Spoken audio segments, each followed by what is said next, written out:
तो आज हम लोग लास्ट क्लास का एक क्विक रिवीजन करेंगे एंड कुछ नया पढ़ेंगे। Before that let me tell you कि आज हम लोग क्लास में नोट्स नहीं लिखेंगे। तुम लोग के सामने एक पीडीएफ है, ये पीडीएफ हम तुम लोग को ग्रुप में सेंड करेंगे और तुम लोग इसको कॉपी डाउन करेंगे। ठीक है, वो क्या क्या चीज लिखना है हम बता देंगे, सब कुछ नहीं लिखना। ठीक है, तो लेट अस स्टार्ट। भैया हम लोग प्रोडक्शन के बारे में पढ़ रहे हैं। What were we studying about? We were studying about what? Production. Production के बारे में दो बातें। पहला, प्रोडक्शन लिखना नहीं है, ठीक है, देखो अभी खाली ध्यान दो, नहीं नहीं कॉपी मत। प्रोडक्शन दो टाइप के होते हैं, एक होता है शॉर्ट रन, एक होता है लॉन्ग रन। आओ दोनों रन को समझते हैं। शॉर्ट रन लॉन्ग रन क्या होता है?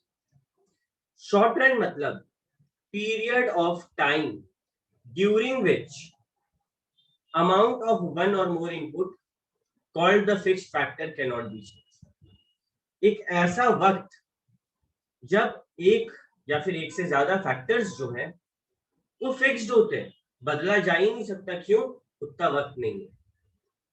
मानो मेरे पास एक मशीन है, मेरे को प्रोडक्शन बढ़ाना, तो क्या हम नया मशीन खरीद के ला सकते हैं?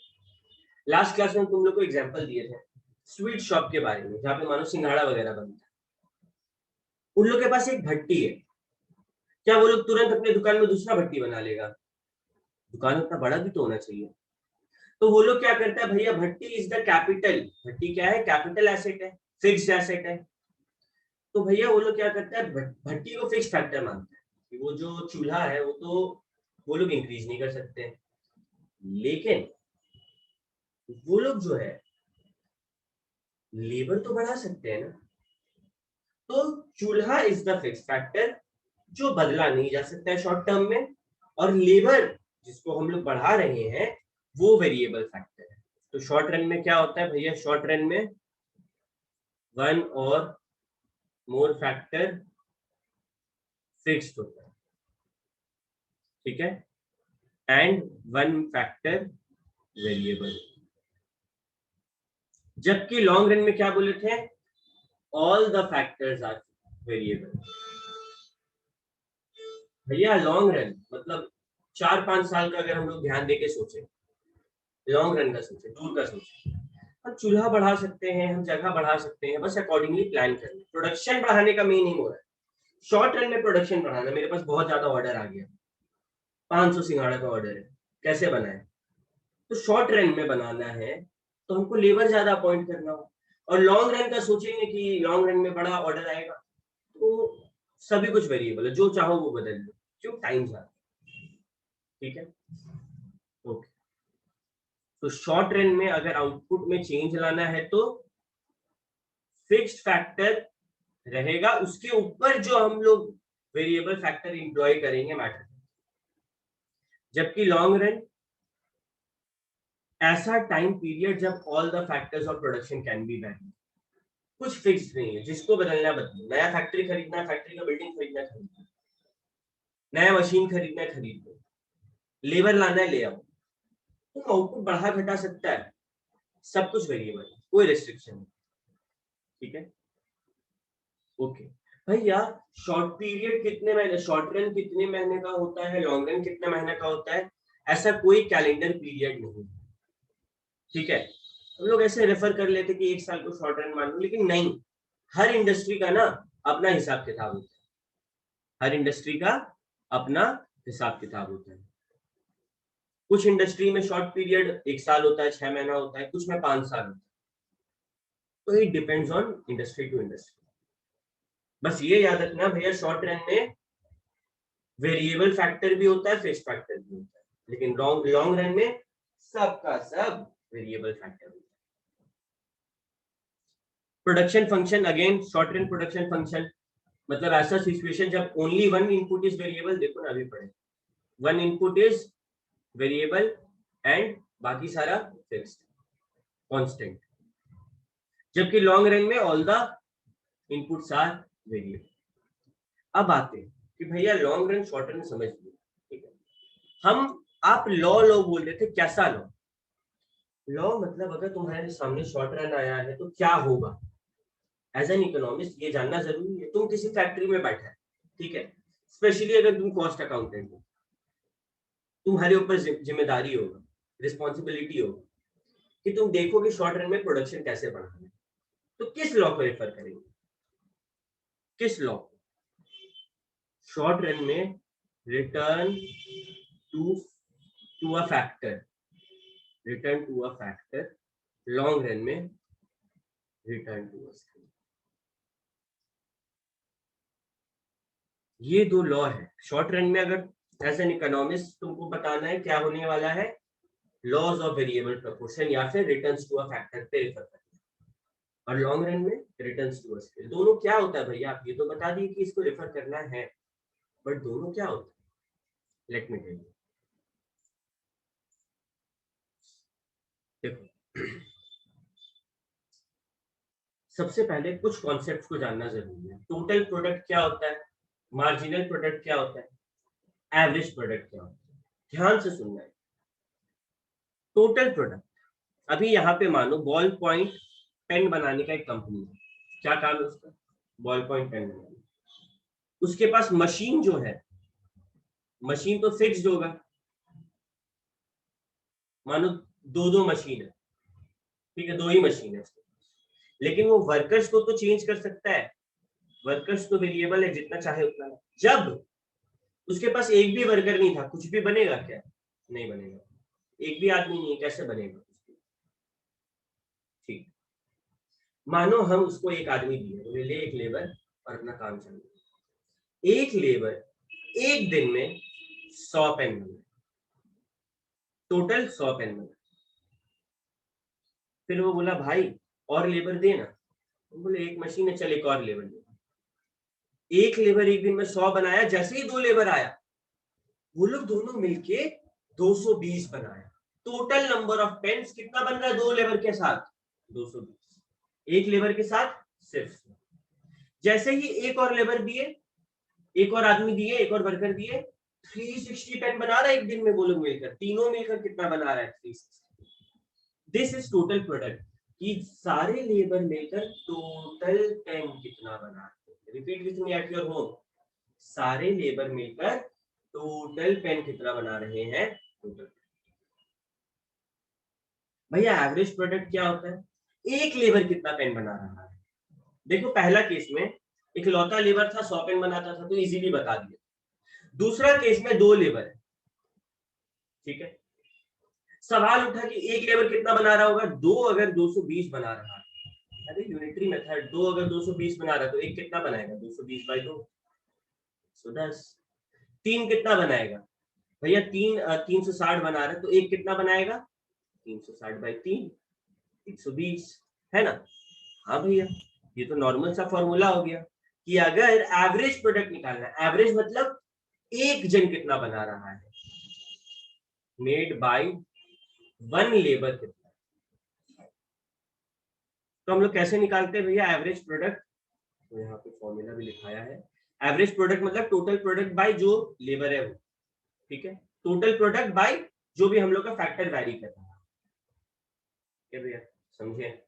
टोटल प्रोडक्ट मतलब एक दिन में टोटल पेन कितना बना, एवरेज प्रोडक्ट मतलब मोटा मोटी ऑन एन एवरेज एक आदमी कितना पेन बना रहा है। मार्जिनल प्रोडक्ट का मतलब क्या होता है, मार्जिनल वर्ड जहां भी आता है, मेरे बात को बड़े ध्यान से सुनना, लंबा टाइम पे काम है। मार्जिनल प्रोडक्ट जहां भी आता है, ध्यान रखना, उसका मतलब है कि एक और यूनिट के कारण क्या होगा। मतलब हम एक और लेबर लेकर आएंगे तो कितना और पेन बनेगा, मेरा हिंदी को सुनो ना, एक और लेबर लेकर आएंगे तो कितना और पेन बनेगा। जब जीरो लेबर था जीरो पेन बन रहा था, जैसे ही एक और लेबर लाइन 100 पेन। जैसे ये एक और लेबर लाया, मेरे पास 2 लेबर, कितना और पेन बनेगा भैया? पहले 100 बन रहा था, अब 120 बनेगा। मतलब टोटल 2 आदमी मिलके कितना बना रहा है? 220। देखो 220। चलो एक और 3 लेबर हो गया। तो जैसे ही 2 लेबर था, एक और लेबर लाए, वो कितना कंट्रीब्यूशन दिया भैया? 140 एक्स्ट्रा बन गया। तीनों को ऐड करो भैया, तीनों को ऐड करेंगे 360। ये है मार्जिनल प्रोडक्ट। एक और लेबर आने के कारण क्या एडिशन हुआ है। एवरेज प्रोडक्ट मतलब एक लेबर ऑन एन एवरेज कितना बना रहा है। टोटल प्रोडक्ट मतलब मेरे यहाँ टोटल पेन कितना बन रहा है। अगर ये तीनों कॉन्सेप्ट क्लियर है तो योग करो, तब जाके आगे का कहानी स्टार्ट।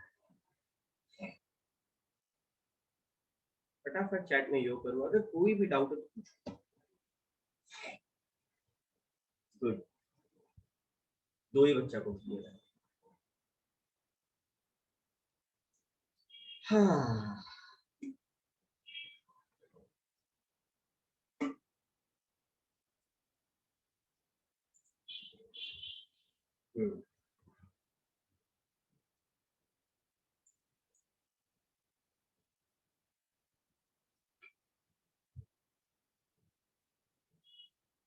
सर इसमें एक चीज समझ नहीं आया था, कल वीडियो देखे थे कि जब वर्कर बहुत ज्यादा बढ़ जाता है तो फिर दिखाएंगे, वो पार्ट में भी हमने पहुंचेंगे, लोड मत करो। अभी ये 3 कॉन्सेप्ट समझ में आया कि मार्जिनल प्रोडक्ट, टोटल प्रोडक्ट है। प्रीत को आया, तनु, अंशु, आलोक, ऋतिक, 4 जन को आया, 4-5 जन को। चलो सुप्रीति को भी आया। What about Digambar, Gungun? समझ आया? चलो दिगंबर को भी आ गया। गुनगुन,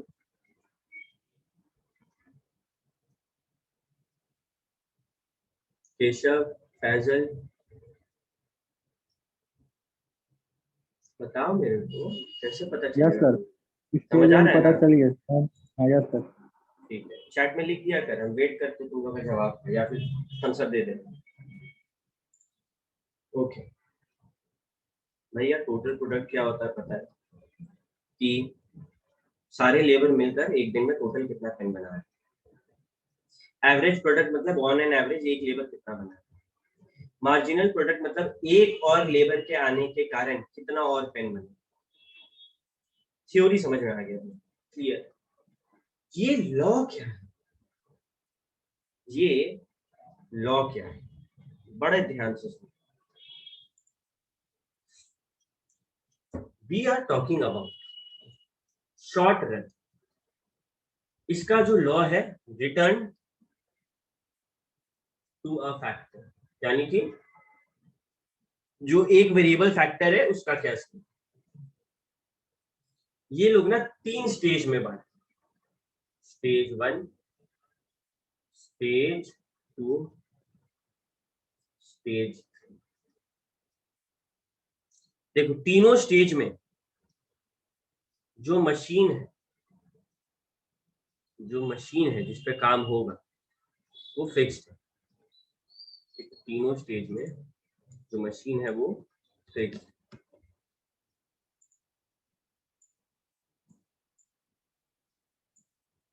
एक मशीन है भाई, क्या कर सकते हैं। लेकिन हमको पेन तो ज्यादा बनाना है, मेरे पास ऑर्डर आ गया, शॉर्ट रन है, मशीन तो तुरंत खरीद नहीं सकते, लेबर बढ़ा सकते। तो तुम लोग क्या किया, स्टेज 1 ये रहा, तुम लोग लेबर बढ़ा। एक लेबर था, 1 से 2 लेबर पे आया, 2 से 3 लेबर पे आया, 3 से 4, 4 से 5, ऐसे करके लेबर बढ़ाया। स्टेज 1 में 5 लेबर। जब तक 5 लेबर था, कहानी सुनिएगा क्या हो रहा था। देखो टोटल प्रोडक्ट का बात है भैया, जैसे जैसे लेबर बढ़ रहा था, मेरा एक दिन में ज्यादा पेन बनने लगा। जब एक लेबर था, एक दिन में 100 पेन बनता था। जैसे एक और लाए, 220 बनने लगे। एक और लाए, 360 बनने लगे। जैसे ही 5 लेबर मेरा ऑफिस में काम कर रहा था, डेली का भैया 650 पेन बन रहा था टोटल।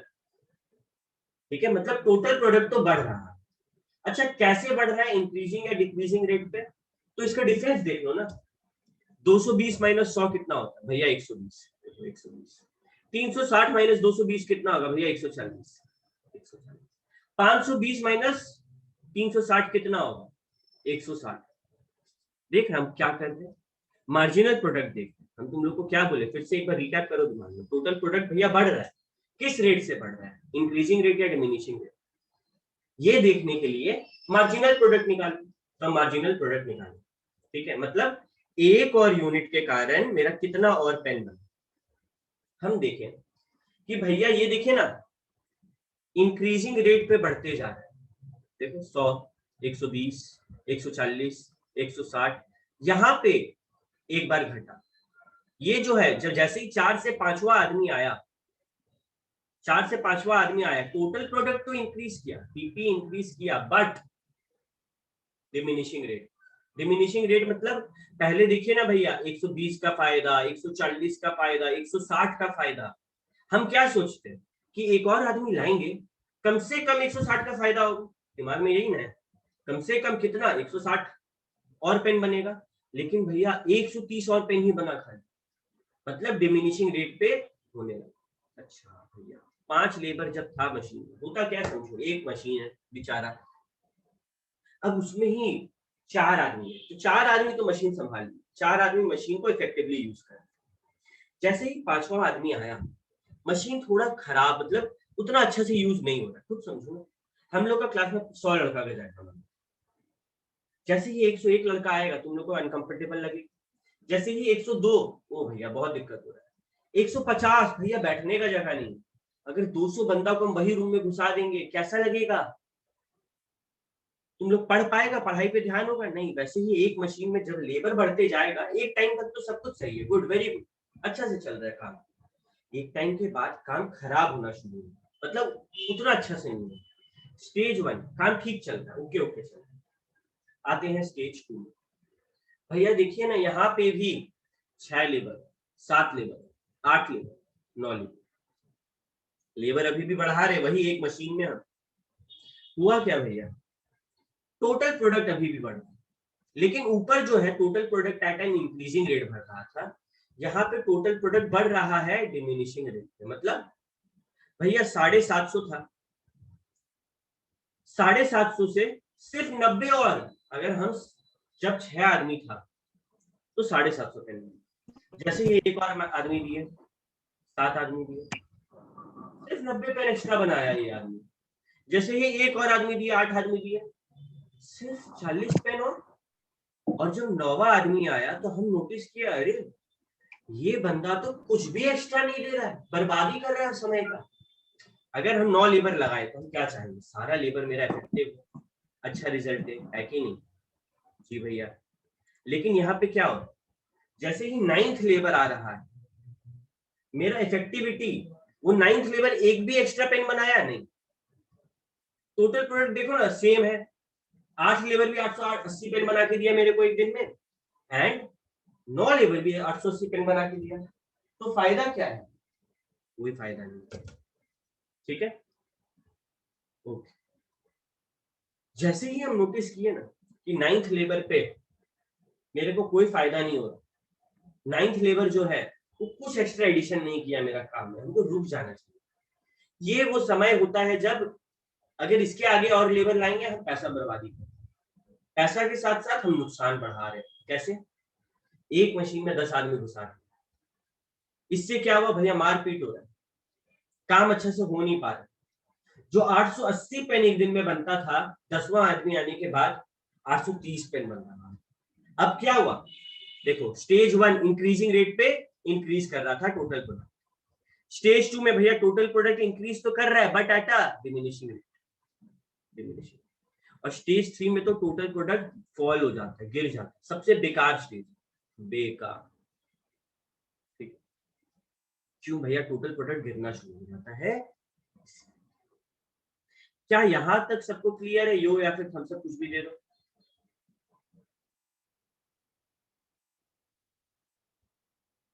हम्म,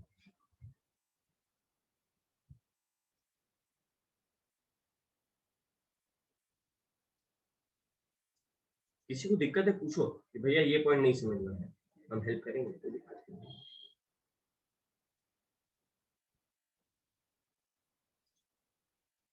तो ये कहानी समझ में आया भैया कि स्टेज 1 में अगर इसी चीज को आप ग्राफ से दिखाएं, हम लोग अभी एवरेज प्रोडक्ट का बात किए ही नहीं है गाइस, ध्यान रखो। हम लोग का बात अभी तक किसका है, टोटल प्रोडक्ट का और मार्जिनल प्रोडक्ट। हम देखे भैया कि एक है स्टेज 1, यहां तक ये पूरा स्टेज, सॉरी यहां तक है स्टेज 1। स्टेज 1 में टोटल प्रोडक्ट क्या हो रहा है भैया, देखिए ना, इंक्रीजिंग रेट पे बढ़ते जा रहा है, बढ़ते जा रहा है, बढ़ते। एक टाइम आएगा इंक्रीज होते रहेगा, लेकिन एट अ डिमिनिशिंग रेट। भैया उतना ज्यादा नहीं बढ़ रहा है, लेकिन पहले 100 करके बढ़ रहा था, तो अभी 80 70 ऐसे करके बढ़। फिर आया स्टेज 2, जब एकदम स्लो हो गया इसका बढ़ने का कैपेसिटी। मेरा एक दिन में पेन बनने का जो कैपेसिटी है वो बढ़ रहा है, समझो। लेकिन पहले जहां डेली हम जब लेबर बढ़ाते थे तो 100 से 220 पेन, 220 से 540 पेन, देख रहे हैं डिफरेंस ज्यादा होता था, वो डिफरेंस कम होने लगा eight a diminishing rate. Total product मेरा बढ़। और स्टेज 3 तो सबसे फालतू स्टेज भैया, इसमें तो टोटल प्रोडक्ट फॉल होगा, ठीक है, टोटल प्रोडक्ट फॉल। यही चीज जो हम लोग ऊपर पढ़े हैं ग्राफ। चलो एक बार हम लोग तीनों स्टेज का नाम सुनते हैं, तीनों स्टेज का नाम क्या है, क्या बोलते हैं। स्टेज 1 का नाम, स्टेज 1, तुम लोग ये पेज का स्क्रीनशॉट लो। कॉन्सेप्ट नंबर 4 में ये जो टेबल है, इस टेबल को तुम लोग को बनाना है। स्क्रीनशॉट ले लो, क्लास के बाद आराम से बनाना, कोई दिक्कत नहीं। कॉन्सेप्ट नंबर 4 में बनाना है। स्टेज 1, स्टेज 1 में क्या हो रहा है भैया, टोटल प्रोडक्ट के साथ टोटल प्रोडक्ट स्टार्टिंग में तो इंक्रीजिंग रेट पे बढ़ रहा है। मतलब कितना बार बताएंगे, तो ये देखो क्या हुआ, इंक्रीजिंग रेट पे बढ़ रहा है। 100 से 220 हुआ भैया 100 का फायदा, 220 से 360 हुआ भैया 120 का फायदा, एक और आदमी लाए भैया 140 का फायदा। ये है स्टेज 1, जब फायदा बढ़ते ही जा। लेकिन फिर एक टाइम आया जब डिमिनिशिंग रेट पे बढ़ने लगा, मतलब जो फायदा का रेट था वो थोड़ा कम होने लगा, लेकिन फायदा हो रहा है। स्टेज 1 में फायदा हो रहा है। स्टेज 2 भैया इंक्रीज डिमिनिशिंग रेट पे बढ़ते जा रहे हैं, मतलब फायदा हो रहा है बट उतना कुछ खास नहीं। एक टाइम आएगा स्टेज 2 में जब मैक्सिमम हो, मैक्सिमम, इससे ज्यादा बढ़ेगा ही, इससे ऊपर जाएगा। और स्टेज 3 भैया, स्टेज 3 में तो फॉल होने लगेगा, डिमिनिश होने लगेगा, गिरने लगेगा, घटने लगेगा। जहां हम 500 पेन एक दिन में बना रहे थे, स्टेज 3 में घुसते ही वो 500 से 450 हो गए। तो स्टेज 3 में टोटल प्रोडक्ट डिमिनिश करता है। स्टेज 1 में इनिशियली स्टार्टिंग में तो इंक्रीज करेगा, फिर धीरे धीरे डिमिनिश रेट पे बढ़ेगा। स्टेज 2 में सर जैसे कि हम क्वांटिटी बढ़ा रहे लेबर का सर, तो शुरू में इंक्रीज किया सर, स्टेज 3 में बढ़ा तो घट क्यों गया सर? स्टेज 3 में घट क्यों गया, तुमको बताए ना, तुम सोचो ना, एक नॉर्मल मशीन, ठीक है, एकदम सिंपल, एक चूल्हा है, उसमें कढ़ाई, गिनती का कढ़ाई है, गिनती का चूल्हा है, fix factors.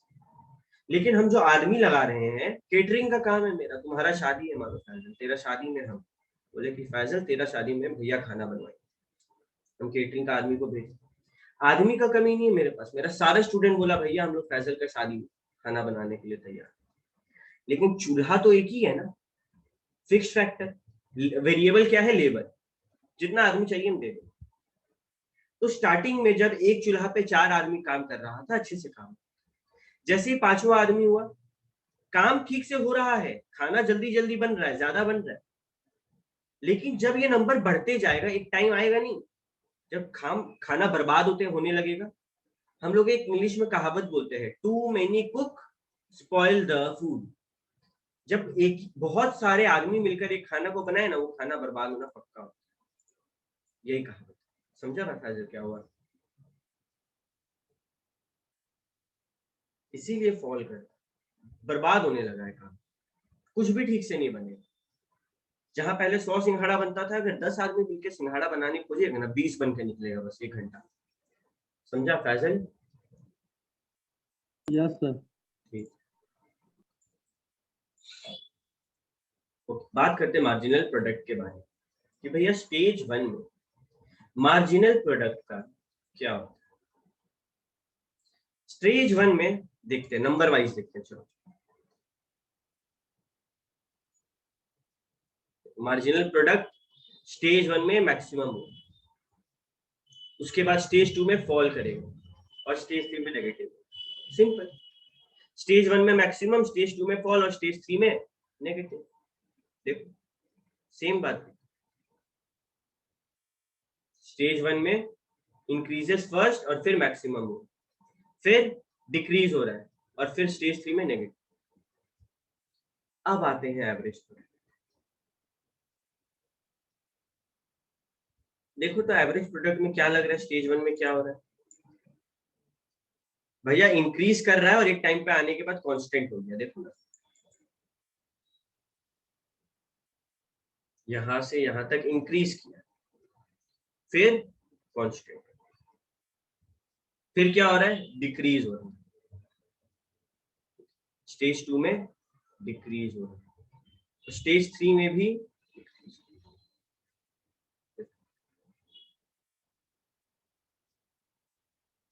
Increases through out the stage 1 और मैक्सिमम होता है, फिर डिक्रीज होने लगता है और स्टेज 3 में भी डिक्रीज होता है। लेकिन एवरेज प्रोडक्ट देखो, मार्जिनल प्रोडक्ट नेगेटिव होता है स्टेज 3 में, और एवरेज प्रोडक्ट कभी नेगेटिव नहीं हो सकता, कभी भी नेगेटिव नहीं हो सकता। क्यों भैया?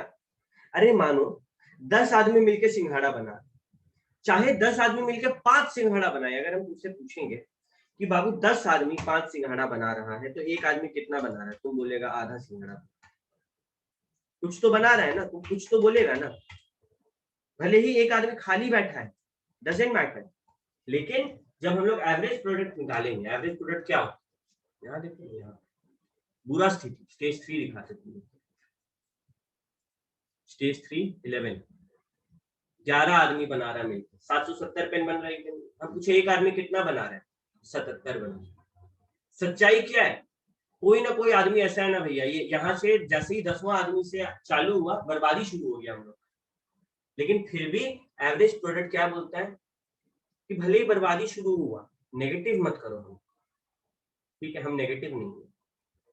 तो दीज आर द 3 स्टेजेस जिसमें बताया गया है इसके बारे में। देखो, और तीनों स्टेज का ग्राफ भी वैसा ही है।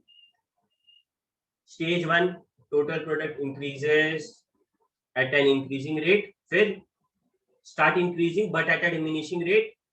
स्टेज 2 में मैक्सिमम पहुंचा, फिर फॉल कर। एवरेज प्रोडक्ट का इंक्रीज, स्टेज 1 खाली इंक्रीजिंग रेट, मैक्सिमम पहुंचा, उसके बाद तो ये गिरते रहे, सॉरी मैक्सिमम पहुंचा स्टेज 1 में, फिर ये गिरते रहे, ठीक है। और मार्जिनल प्रोडक्ट भैया ये तो स्टेज 3 में जाके नेगेटिव हो जाता है, इसका इतना बुरा नहीं, ठीक है, क्लियर है। किसी भी स्टेज में किसी भी तरीके का डाउट है तो पूछ, तुम लोग के सामने सब कुछ है। कुछ नहीं समझ में आया, मन में किसी भी टाइप का शक, यू कैन आस्क।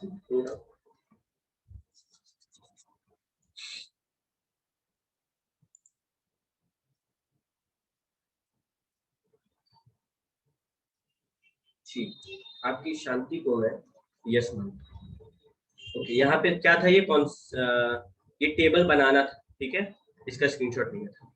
ये वाला जो है, ये है हमारा कॉन्सेप्ट नंबर 5। कॉन्सेप्ट नंबर 5 हम जो पीडीएफ तुम लोग को भेजेंगे ना अभी ग्रुप में, उसमें अंडरलाइन किया हुआ रहेगा। देखो ब्लू में ये टिक मार दिए, मतलब ये बनाना है, और कुछ नहीं, कुछ नहीं। सर आप उस वीडियो में भी तो पीडीएफ भेजे थे ना? हाँ, वो पीडीएफ जो था वो लिखा हुआ है, वो गुड, वो तो लिखना ही था, ये अलग से एडिशनल।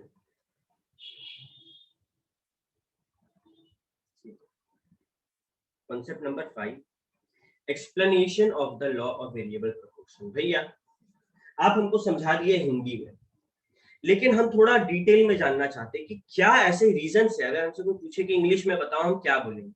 तो स्टेज 1 का नाम क्या है? स्टेज 1 का नाम है कॉजेज ऑफ इंक्रीजिंग रिटर्न। इस स्टेज 1 में इंक्रीजिंग रिटर्न क्यों है? पहला, खाली टॉपिक लिखना है copy, fuller utilization of fixed factor. Stage 1 में क्या होता है भैया, एक चूल्हा है और उसका बेस्ट इस्तेमाल कर रहे हैं, 4 आदमी लगा दिए उसी चूल्हा पे अच्छा से काम कर रहा है, एक मशीन है बेस्ट कर आदमी बैठाते गए ताकि ज्यादा से ज्यादा पेन बने। तो एक रीजन ये है कि हम लोग को इंक्रीजिंग रिटर्न मिलता है। दूसरा, एफिशिएंसी बढ़ता है ना भैया, जैसे जैसे आप ज्यादा लेबर लाएंगे तो काम भी तो वो लोग और ज्यादा बेटर कर पाएगा, उन लोग एक दूसरे को मदद कर। इसीलिए ये 2 रीजन है कि पहला स्टेज में इंक्रीजिंग रिटर्न मिलता है। स्टेज 2, खाली पॉइंट टॉपिक लिखना, अंदर का कुछ नहीं लिखना। कॉज ऑफ डिमिनिशिंग रिटर्न, क्यों गिरता है, क्यों गिरता है, अलग अलग रीजन है। पहला भैया, ऑप्टिमम प्रोपोर्शन खराब हो गया है, मतलब कि एक मशीन है 6-7 लेबर है, तो वो प्रोपोर्शन खराब हो जाता है, इसीलिए रिटर्न बढ़ता तो है but not an increasing rate, at a diminishing rate.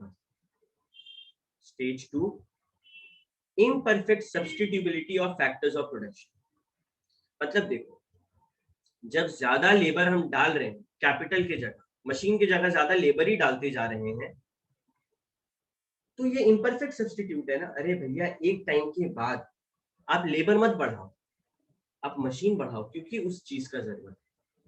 Labour आप बहुत ला चुके हो, अब जरूरत है मशीन और लाने का, ठीक है, ताकि सब्स्टिट्यूशन जो भी फैक्टर का कर रहे हैं आप वो सही। स्टेज 3, कॉजेस पर नेगेटिव रिटर्न। नेगेटिव रिटर्न क्यों होता है भैया, बहुत ज्यादा भीड़ हो गया, एक ही आदमी मिलके इतना कुछ बना रहा है, बहुत ज्यादा भीड़ हो गया।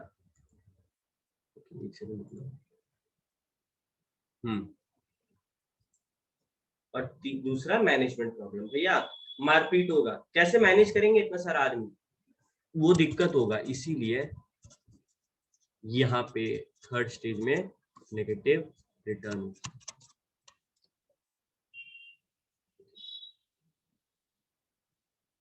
तो सिंपल वर्ड में बोले तुम लोग ये वाला जो है कॉन्सेप्ट नंबर 5 बोल सकते हैं, मतलब वहां से नहीं लिखना है, सेम चीज है, यहाँ से लिखना, ठीक है। ये स्टेज 1 है, ये स्टेज 2 है, ये स्टेज।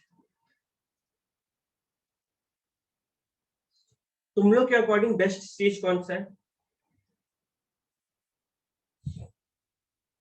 1 1 स्टेज 1 सर हाँ, 2 कौन बोला था? Sir Gungun. Very good Gungun. Stage 1 में तुम लोग खुद सोचो ना, तुम लोग का फैक्ट्री है पेन का, तुम लोग का पेन का फैक्ट्री, फील करो तुम लोग कब रुके, देखो तो एक बार भैया। स्टेज 2 में डिमिनिशिंग रिटर्न पे हो रहा है लेकिन इंक्रीज तो हो रहा है ना मेरा भाई। टोटल प्रोडक्ट देखो, टोटल प्रोडक्ट देखो। तुम अगर 9 आदमी लगाएगा ना, तुम दिन का 880 बना सकते हो, फायदा हो रहा है ना, भले ही उतना नहीं हो रहा जितना स्टेज 1 में हो रहा तो है, तो क्यों रुकेगा तुम भाई। स्टेज 2 बेस्ट होता है। 1 में पोटेंशियल लगेगा, तुमको क्या लगेगा मालूम है, सच बताएं तो तुम जब स्टेज 1 में ऑपरेट करेगा, अरे भैया हमको ऐसा लग रहा है हम अपने आप को और बेहतर कर सकते हैं, हम एक दिन में और पेन बना सकते हैं, लेकिन हम स्टेज 1 बोल दिए थे ना भैया क्लास में, तो स्टेज 2 में आ नहीं पाते। स्टेज 3 तो बर्बादी है भैया। लेकिन स्टेज 1 में तो वर्कर्स का ज्यादा यूटिलिटी, मतलब वो लोग का एनर्जी ज्यादा यूटिलाइज हो रहा है। स्टेज 2 में तो अगर बना रहे हैं तो कम नंबर्स ऑफ पेन बना रहा है, स्टेज 1 में तो ज्यादा बना रहा है। एज ए प्रोड्यूसर सोचो, एक पेन का दाम है 2 रुपया, स्टेज 1 में 5 लेबर मैक्सिमम, 2-2 रुपया करके कितना हो, 1300 रुपया है। और यही अगर हम 9 आदमी लगाएंगे 2-2 रुपया करके तो कितना है, 880 into 2, अराउंड 1600 के आसपास कुछ है, राइट, सॉरी 1760 होगा। और यही स्टेज 3 में देखो नुकसान हो रहा है ना, 770 into 2 मात्र 1540 रुपया तुमको मिलेगा, समझा बात। अब सोचो कौन सा बेटर स्टेज लग रहा है, कहाँ ज्यादा पैसा मिलेगा। लेबर को पैसा देंगे वो फैक्टर है, हम समझ रहे हैं, लेकिन तुम्हारा मेन एम कि हमको ज्यादा से ज्यादा प्रोडक्शन करना, किस स्टेज में सबसे ज्यादा प्रोडक्शन हो रहा है, स्टेज 2। हमको भी पहले यही लगता था और हम भी यही सोचते थे कि भैया स्टेज 1 में तो बेस्ट है, इंक्रीजिंग रिटर्न पे हो रहा है। लेकिन फिर हम सोचे कि नहीं यार, हम मैक्सिमम प्रोडक्शन पे नहीं पहुंचे। हर कंपनी का एम होता है कि हम ज्यादा से ज्यादा प्रोड्यूस। बड़ा बड़ा कंपनी थोड़ी सोचता है कि खर्चा होगा तो क्या होगा। सर स्टेज 1 में तो हम लोग को ये भी लगेगा कि एक और लेबर ले आएगा तो शायद ज्यादा। हाँ एग्जैक्टली, तुम लोग जब तक अपना मैक्सिमम पोटेंशियल नहीं देखे, सिंपल एकदम कूल हो गए, ठीक है। हम दिन में 3 घंटा स्टेज 1 में, हम स्टेज 1 में मानो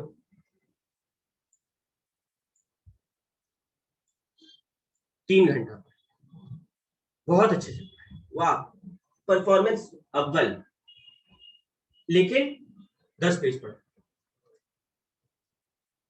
स्टेज 2 में आए 5 घंटा पढ़े, जहां हम 3 घंटा मानो 6 घंटा, ठीक है, जहां हम 3 घंटा में 10 पेज पढ़ रहे थे, 6 घंटा में 20 पेज होना चाहिए था, लेकिन मानिए 18 पेज एक्स्ट्रा तो पढ़ा। तुम सोचो तुम स्टेज 2 में जाइएगा ही नहीं, क्यों भैया 3 घंटा में ज्यादा अच्छा पढ़ाई हो रहा है, क्यों 6 घंटा पढ़े हम, कभी ऐसा बोलता है क्या कोई? स्टेज 3 तो हो गया कि भैया हम 10 घंटा पढ़े, 10 घंटा में कितना पेज पढ़े भैया, 5 से 9 पेज पढ़े होंगे या फिर 11 पेज पढ़े, तो ये तो बेकार है। लेकिन तुम स्टेज 1 में है, 10 पेज पढ़ रहा है, तो तुम स्टेज 2 में जाना चाहेगा ना।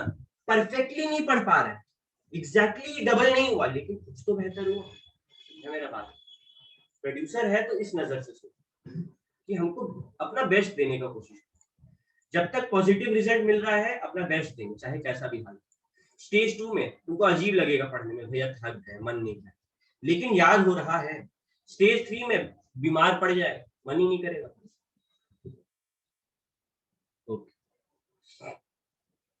तो we did it.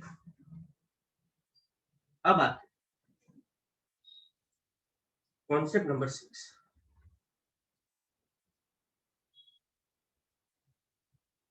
Concept number 6 हमारा टाइटल है variation of output in the long run, return to long run. Long run मतलब, लॉन्ग रन मतलब सब कुछ वेरिएबल, ठीक है, सब कुछ वेरिएबल। ये वाला when all inputs are changed simultaneously in the same proportion, we call this as change in scale of production. The way total output changes due to change in scale of production is known as the law of difference.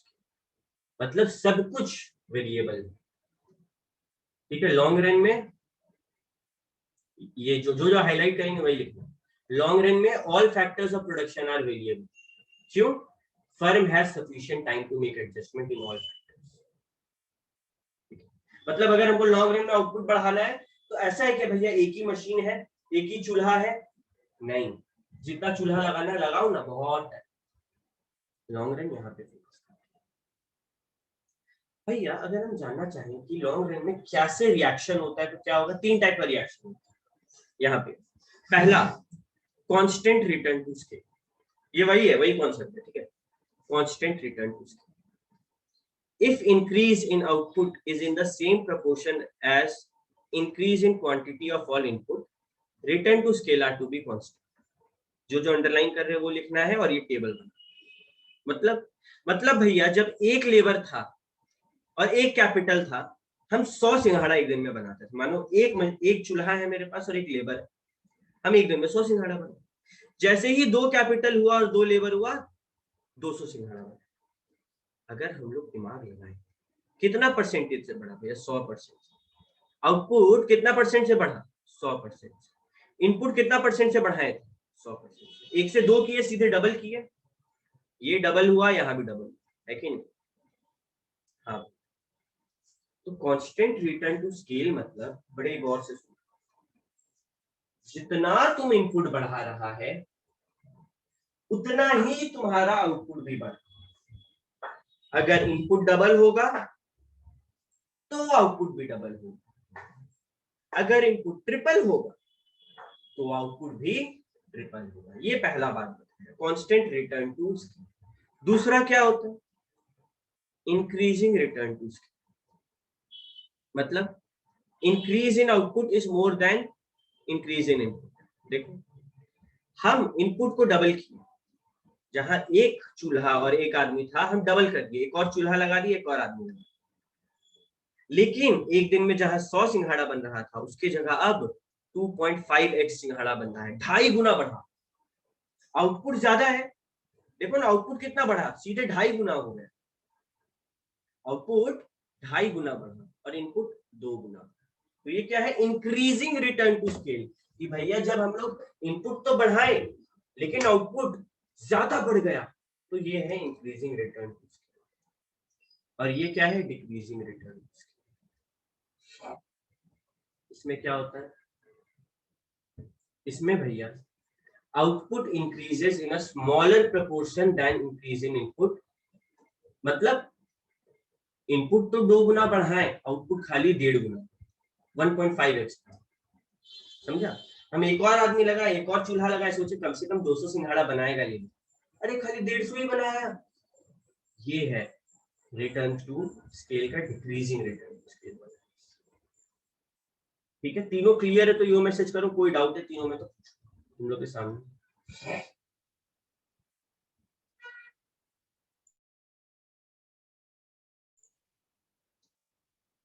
हाँ तनु, कुछ को doubt है? Sir ये long term का है sir? हाँ ये long term. देखो ना दोनों कैपिटल भी बदल रहे, लेबर भी बदल रहे।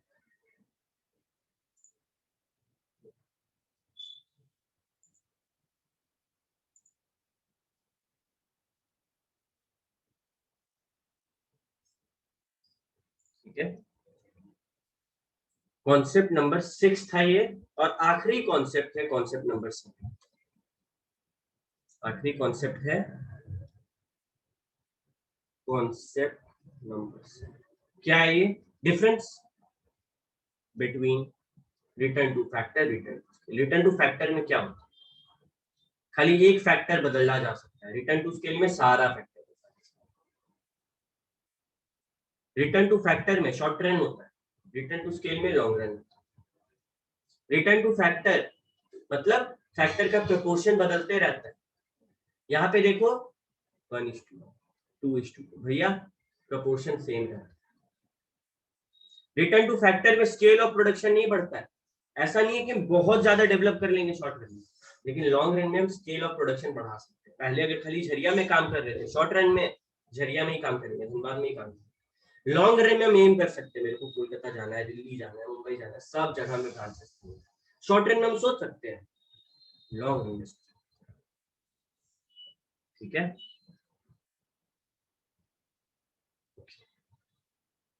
तो तुम लोग का काम, हम ये पीडीएफ तुरंत भेजेंगे यूट्यूब पे, जब इसका बैकअप होगा तो वहां भी भेज देंगे। लेकिन तुम लोग का इंपॉर्टेंट वर्क है, होमवर्क है, तुम लोग को जैसे जैसे नोट्स बनाने बोले हैं तुम लोग आज ही बना के रखो। ये नहीं कि कल बना लेंगे, परसों बना लेंगे, आज एक ही क्लास था तो ये काम तुम लोग। ठीक है, हम लोग नेक्स्ट क्लास मिलते हैं, तब तक के लिए यस। भैया नोट्स कैसे बनाने पर थोड़ा बता दीजिए ना। नोट्स हम एक मिनट सिंपली देखो, लास्ट हम लोग कॉन्सेप्ट नंबर 4 कर चुके हैं। कॉन्सेप्ट नंबर 5 टॉपिक देना explanation of the law variable. ठीक है, हाँ भैया। फिर स्टेज 1 कॉजिंग, ये वाला कॉन्सेप्ट नंबर 5 में टेबल बनाना, सिर्फ ये वाला काफी है। ठीक है, ये वाला टेबल, ये सब कुछ नहीं करना, तो कॉन्सेप्ट नंबर 5 यहाँ पे मिटा देते हैं ताकि एक टेबल वहां पे बनाना है। अच्छा, कॉन्सेप्ट नंबर 5 से पहले ये टेबल बनाना, फर्स्ट ये टेबल, सेकंड लिखना कॉन्सेप्ट नंबर 5। कॉन्सेप्ट नंबर 5 बना लिया ये पूरा। फिर थर्ड में आ जाना कॉन्सेप्ट नंबर 6, ये टॉपिक देना, जो हाईलाइट किए हैं वो लिखना, लॉन्ग रन में ये वाला हाईलाइटेड पार्ट, ये वाला हाईलाइटेड पार्ट। और फिर point number 1 highlighted part underline table बना। Point number 2 highlighted part underline part table बना, काफी। Point number 3 highlighted underline, done. और फिर लास्ट में कॉन्सेप्ट नंबर 7। भैया और जो वो वीडियो का नोट्स था भैया वो भी लिख लिया हम तो। हाँ वो लिखना था, वो ये उसके अलावा है, ये आज ठीक का है। क्लास का एडिशन, ठीक है। ठीक है भैया। सर वो वाला नोट्स कल वाला लिख लिए हैं तो उसके बाद लिखेंगे ना ये हाँ वाला? उसके बाद ही लिखना है, अगर वो नहीं लिखे तो ये लिखने का कोई फायदा नहीं। हम्म। ओके जानू पूछा भैया आज की क्लास में, हाँ ठीक है कोई दिक्कत नहीं है।